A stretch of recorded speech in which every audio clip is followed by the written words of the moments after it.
Chiyaan Vikram, Ilaya Thalapathy Vijay, mega power star Ram చరణ్లు హీరోగా ఓ క్రేజీ మల్టీ స్టారర్ రాబోతోంది. తమిళనాట విజయ్ విక్రమ్లది ఏ రేంజ్లో ఫాలోయింగో తెలిసిందే. ఇక టాలీవుడ్లో మన మెగా వారసుడి సంగతి కొత్తగా చెప్పక్కర్లేదు.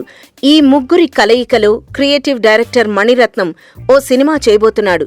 నిజానికి మణి, చెర్రీ కాంబినేషన్లో ఎప్పటినుండో సినిమా ఉంటుంది అనే మాట వినపడుతోంది. ప్రస్తుతం రామ్ చరణ్, సుకుమార్ సినిమా చేయబోతుండగా మణిరత్నం చెలియా రిలీజ్ కి రెడీ అవుతుంది. ఇక విజయ్ విక్రమ్ వాళ్ల కొత్త సినిమాల పనుల్లో బిజీగా ఉన్నారు. ఈ ప్రాజెక్ట్స్ కంప్లీట్ అయ్యాక భారీ మల్టీ స్టారర్ ట్రాక్ ఎక్కుతుంది. మద్రాస్ టాకీస్ బ్యానర్ పై మణిరత్నమే నిర్మిస్తాడట. తెలుగు, తమిళ్, హిందీ లాంగ్వేజెస్ లో తీయాలనేది క్రియేటివ్ డైరెక్టర్ ఆలోచన. ఈ ఏడాది జూన్ నుండి సెట్స్ పైకి వెళ్లే ఛాన్స్ ఉందని అంటున్నారు. ఈ మూవీతో చెర్రీ కోలీవుడ్ లో ఎంట్రీ ఇవ్వబోతున్నాడు.